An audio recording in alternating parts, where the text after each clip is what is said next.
Hey guys, just thought I would finally, after all these months, do a introduction or a tour of our bus.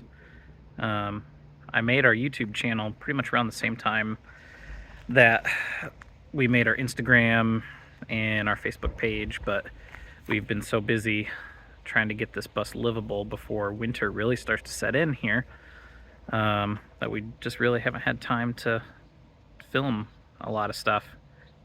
Most of the things that we have been documenting have just been formatted for Instagram, and that's where the majority of our followers are at. So we really haven't taken the time to set up and film a lot for YouTube, or to even do a proper tour of everything, just to kind of show you where everything is going and what our plans are moving forward. So I thought I would do that today, and we are here at the bus, the Beers bus. So let me show you around a little bit. So this is it. This is our 2002 Thomas Safety Liner.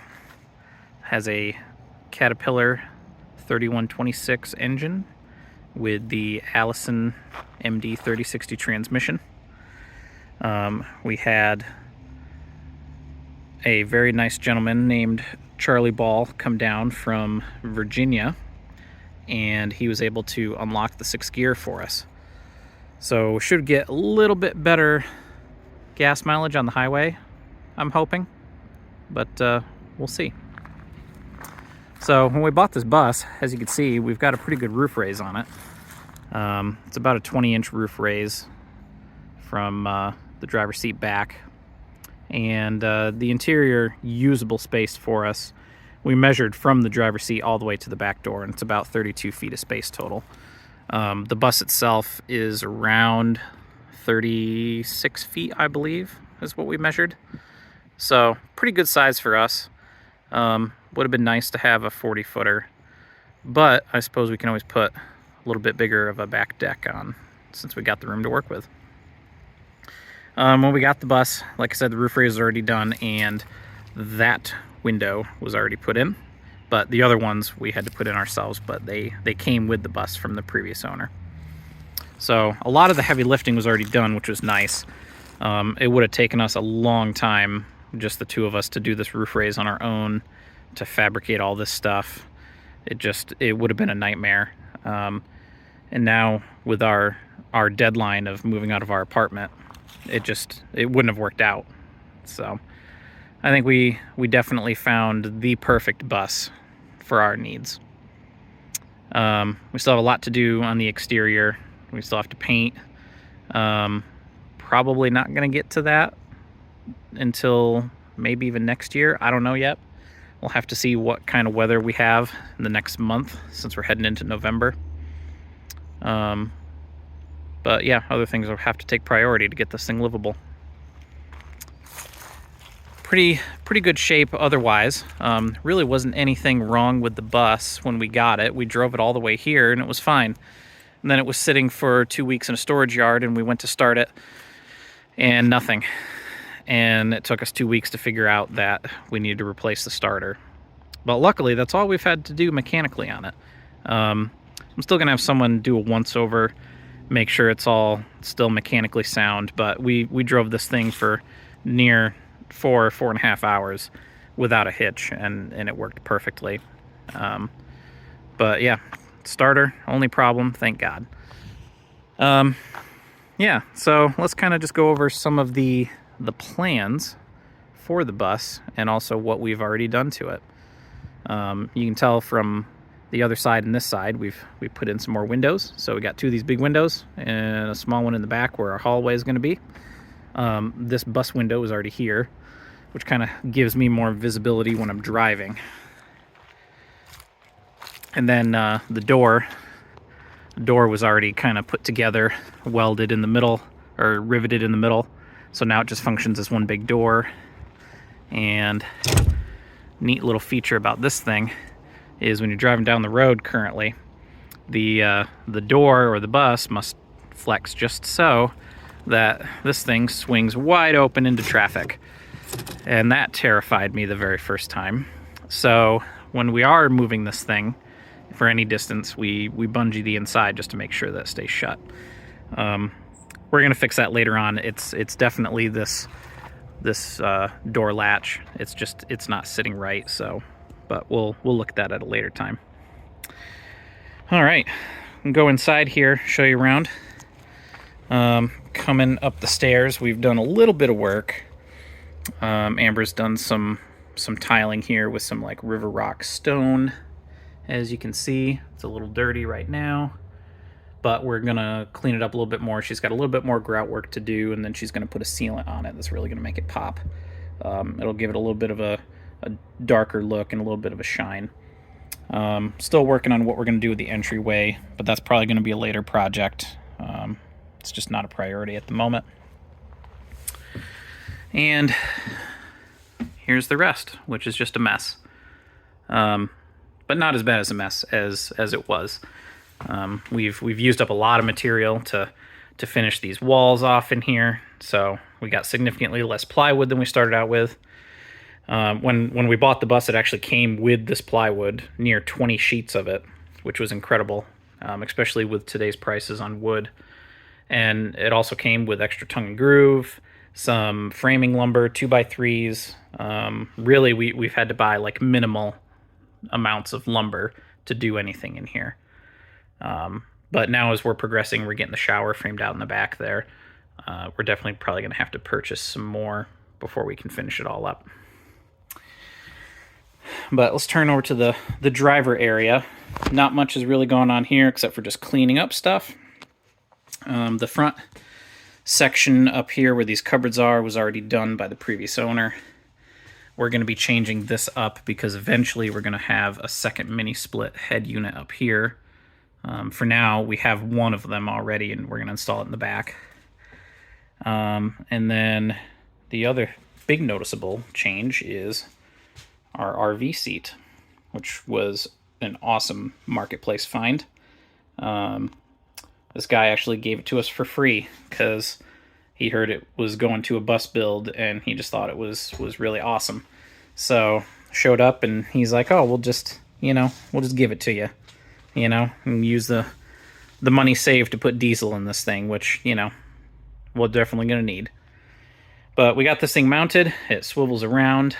The eventual idea is I'm going to have maybe like a flip down or flip up table right here so I can spin around, and then have like a little desk area for me to sit at, so I can have my laptop. Not sure if that's going to materialize completely, but we'll see. Right next to the chairs where our sofa is going to be, so it's basically going to be a small love seat. It's going to go from a little bit past the edge of the window there to about in here. It'll be big enough for the two of us. We don't really need more than that. We're not sure if we're going to build something with maybe drawer slides so individual pieces can slide out. There's been a couple other builds that I've seen have done that. And I think that's the way we're going to want to go. But then there's always the quicker and easier option of just buying a sofa. But I don't know. We haven't decided. Completely opposite the sofa, which is going to be odd in a school bus build. And this is where we're going to have our TV, which is pretty much going to take up the space from the edge of this window to the edge of that window, because we have a 65-inch Vizio OLED that I really don't want to part with. I thought about going with a smaller TV, maybe a 55, and maybe I'll do that down the road if this doesn't work. But for now, we've shored up behind this wall with a few different studs. So we're going to put a mount right in there. It's not going to be able to come off of that wall too easily. So going down the road in this thing, I don't foresee there being any issues. But if we need to switch it out to something else, we might do that down the road. But it's going to be pretty awesome sitting here or in this seat and basically being at like the movies every single night since we're sitting so close to this thing. I think it's going to be awesome. We'll just have to wait and see. Not really sure what we're going to build here where the wheel well is. We need to put something like an entertainment stand or storage. I don't really know yet. This might be the area where the majority of our electronics is held, maybe for like the electronics for the TV, or I'm trying to downsize my Unraid / Plex server, so that may find a home up here. I don't know yet, or it may live in the back under the bed with the rest of the Victron equipment and the batteries and such. Haven't decided. So right now it's just kind of open space. We'll get to that when we can. Moving on, the oven's basically where it's going to be. It's going to be a little farther this way, actually, right before this outlet. This we got brand new, which I may or may not allude to how we got this brand new, but there is a way. It's one of the insignia ranges that you find in high-end RVs, and we actually had two at one point. So I might touch on that in a later video. But this thing is brand new, still have the plastic on it, and I mean, it can definitely hold a turkey, which is going to be great for Thanksgiving. Maybe we'll do that for this Thanksgiving. I don't know. It should be hooked up by then, but we'll see. My wife also picked out some pretty nice looking tile that she's going to use for a little bit of the backsplash around the oven. I think she plans on putting it all across here, because the rest of this is going to be counter space. That's the sink we're using.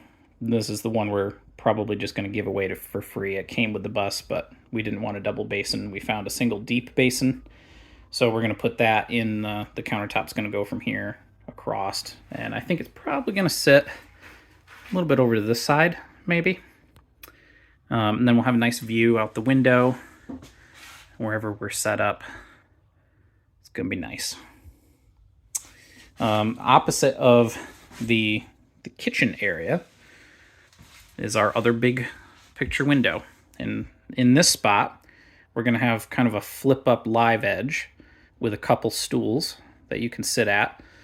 If my desk idea doesn't work over there, I may just set up over here with my laptop. I don't know yet. We'll have to see how that pans out.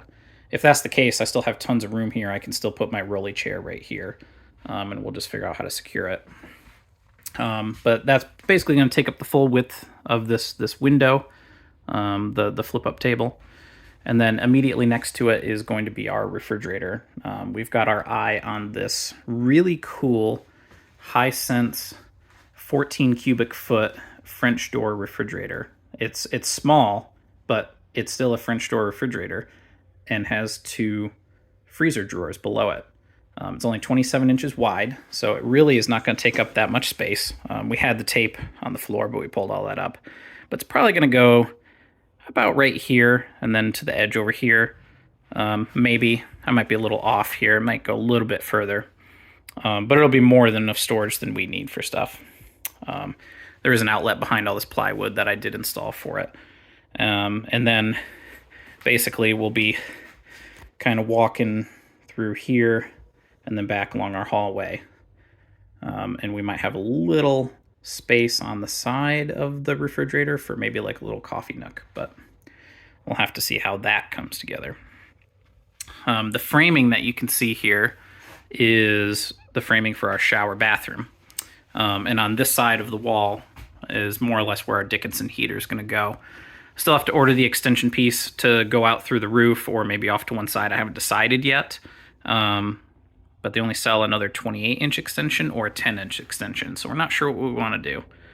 I'm leaning towards going with a 28-inch extension because I can sit this lower, which means more of the warm air will kind of blow out more on the floor and then rise up.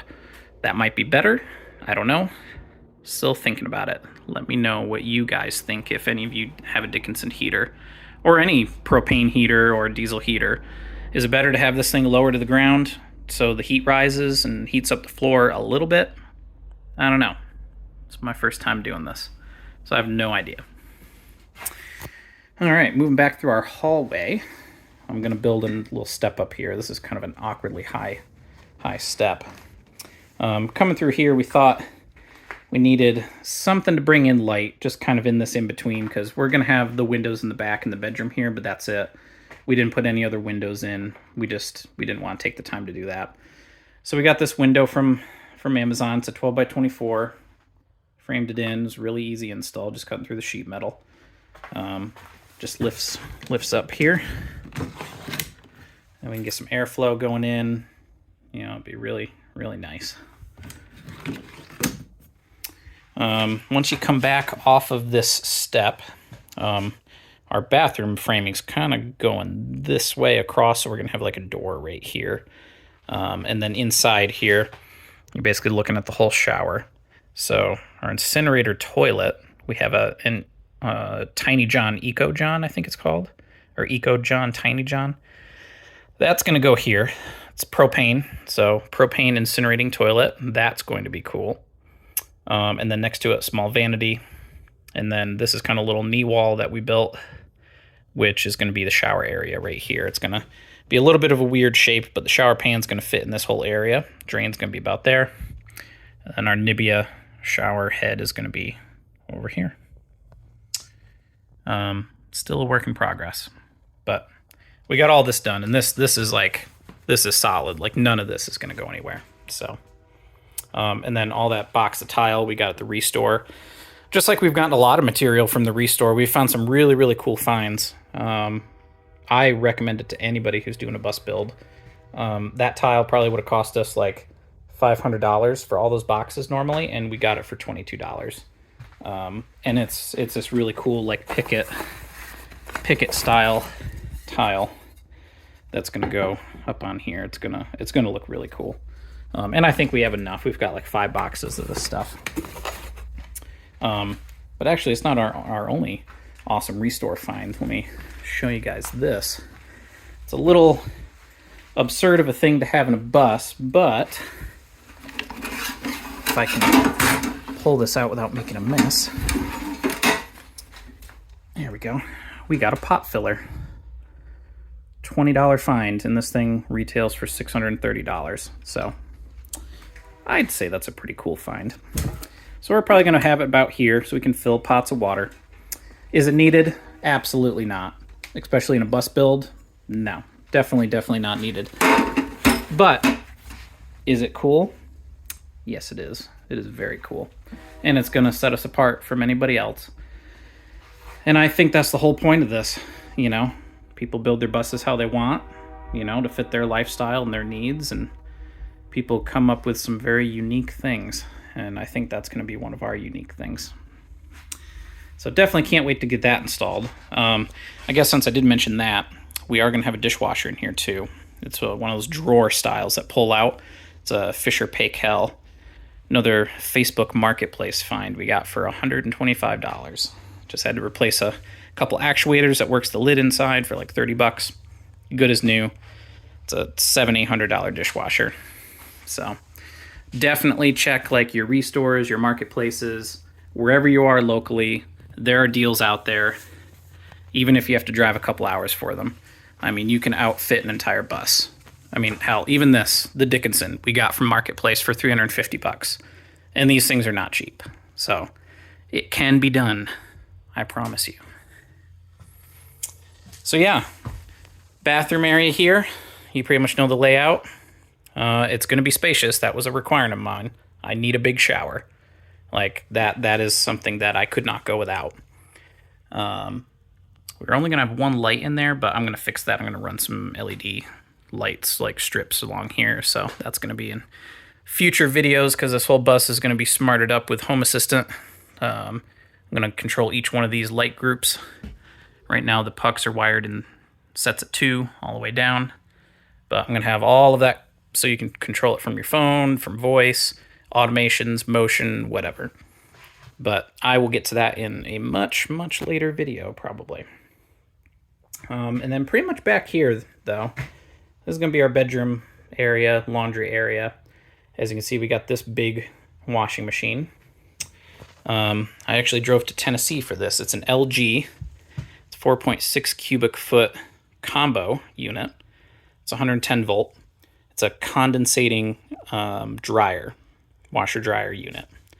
So all we need to do is just hook this up to AC power and hook it up to a drain, and then 6 hours later, we have clean clothes. Definitely a lot longer wait time on doing your clothes, but we don't really care because, we'll just load it at night and let it go through the night and it'll be done the next morning. So that's going to go about here because there's going to be there's a wall here for the end point of our bathroom, and then the washer dryer is going to sit right here where the water heater box is. And then basically from that point back, from here back, is going to be our bedroom. We're still planning on fitting our king bed back here, our king mattress, but I got to build the whole platform out. And then under here, we're going to have our fresh water tank, 100 gallons. On this side, this wiring here for the AC circuits, I'm going to run along the inside frame of the bed. And then everything's going to tie together back in here. You can see some more wires coming out there for the rest of the circuits. Back here is where all the Victron and battery stuff is going to go. Water tank and water pump is going to go over here, which we got the water pump down here. A lot of people go with the C-Flow with the expansion tank. I opted to go with the much bigger expansion tank, so I don't think we'll ever have issues with that. Probably not needed, but oh well. I did it anyways, because we're doing it our way. Propane tankless water heater. I haven't heard really any bad things about this, so it's just a standard RV water heater. Just cut a square on the side of your bus and slide it in. So that's what we're going to be doing soon. Still have to run all the packs for everything. That's kind of like my project this week. I got to do a lot of plumbing. The propane system outside, I have to do that. If anybody's in the Schoolie Planet or Schoolie Nation group, I actually just made a post about the propane system. My plan is to run CSST, corrugated stainless steel tubing, from our 100-pound propane tank, and then go to a 4-port manifold under the bus with individual shutoff valves, and then run to each one of our appliances, because we're going to have the oven, the heater, the hot water heater, and our toilet. So I'm just looking for opinions and ideas on it. I've never used CSST before, but from what I understand, it's really not that difficult to work with. But yeah, if you have any ideas, best practices, best ways to connect all these devices together, definitely let me know. Then, let's move a little further back here. As you can see, it's just filled with crap everywhere. Our generator ladder. There's the front of the washing machine. And this is actually our shower pan. Vevor, I think, is the brand. Yeah. I think Adam and Steph on their YouTube channel for their bus build, I think they use the same thing. So that's why we went with this. So we'll probably do a partial install video on this when we get to it. Yeah. I think that's pretty much it. There's really not much more to see back here. We're keeping this kind of as is. We did do spray foam in the bus. If you've seen our Instagram, we spray foamed the back and the walls because the tongue and groove was already done when we bought the bus. So there's like R13 fiberglass insulation up in there, and we were not going to tear this out and redo that. So that's good enough for us. And I mean, after we spray foamed, it was incredible. The difference that there was in temperature alone was incredible. It's definitely cooler outside, and it's a little bit warmer in here just because it's been sitting in the sun, and it's not conditioned right now, so it makes sense. But like, this will hold the heat for a while after the sun goes down. That's how well insulated this is. And we use Tiger foam. We use 600 board feet since we were just doing either side of the bus and not the ceiling. We probably could have used a little bit more, but I think we're pretty satisfied with the results. So we're just gonna go with it. The only other thing on this back wall, our mini split's gonna go here. That's probably gonna be our primary source of heat, aside from the Dickinson heater when we need to supplement.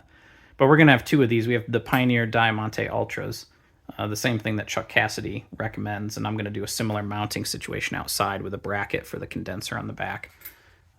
That's gonna be one of my first welding projects. We'll see how well that goes.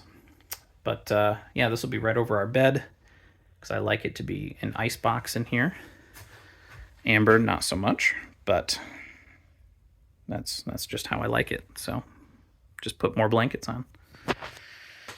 All right, well, I think that's everything on the inside. We're not really changing anything with the back door or windows. This is going to be our garage access because our bed's going to come up to like here. You know, the electrical is going to be on this side, water tank on this side, and then the middle is going to be all open storage. Long term, I think what we might do is we might get the heavy duty drawer slides and maybe build a platform that slides out the back like this. Maybe. I don't know. We've also got a lot of underbody storage to put on this thing, basically all on this side because our propane tank's on this side and that takes up some space. Our gray tank's also going to go underneath the bus, probably back here, if anything. It'll just make it easier since it's kind of in line with all the drains. So we'll see how well that goes. But yeah, let me know what you guys think. This is our first video walkthrough tour of our bus. Hopefully there'll be some more content if I can film some more while I'm working. Like I said, we have a hard deadline of November 30th because that's when our apartment lease is up. We were not expecting that, but that's just how it happened. We got this bus in August, and it sat for maybe about a month before we could start working on it. And we had always assumed that we would, you know, renew our lease maybe to like a month to month even, just to give us a few more months to work on this. But new management company just took over the apartment and they raised people's rents by $400 to $700 depending on what you wanted to do. So we're like, nope, not about that life. And now we are out of here November 30th. And that's why we have to get this thing habitable by then. So we are almost at the 30-day mark. We're trying not to cut too many corners because we want to build this right. This is going to be our home for the next couple years until we get land and decide to build. But it's going to be a fast build. You know, we're going to get the essentials put in. Like we're going to have plumbing and hot water and, you know, running water and the electric. And by the way, you know, shout out to Sojourner's Way, LLC. He's going to be coming out and giving me a hand with the Victron setup. So I can go into a little bit more detail in another video on that, but we're going to have 15 kilowatt hours of battery storage on this to start. And we're doing a 24-volt system with a Victron Quattro. So we're going to have a good system, but we're going to be hooked up mostly. So we're not going to do panels just yet. Panels will probably be next year. And when I mean next year, probably like, you know, February or March, around there. I'm not sure. But we don't have to worry about being off grid just yet. But yeah, that's it, guys. Let me know what you think. If you have any questions, comments, concerns about anything, you know, we're newbies at doing this, but you know, we're pretty handy. We've kind of learned how to do everything, and we're still learning, but we want to do it right. So I'm open to any and all constructive criticism. All right, see you guys later.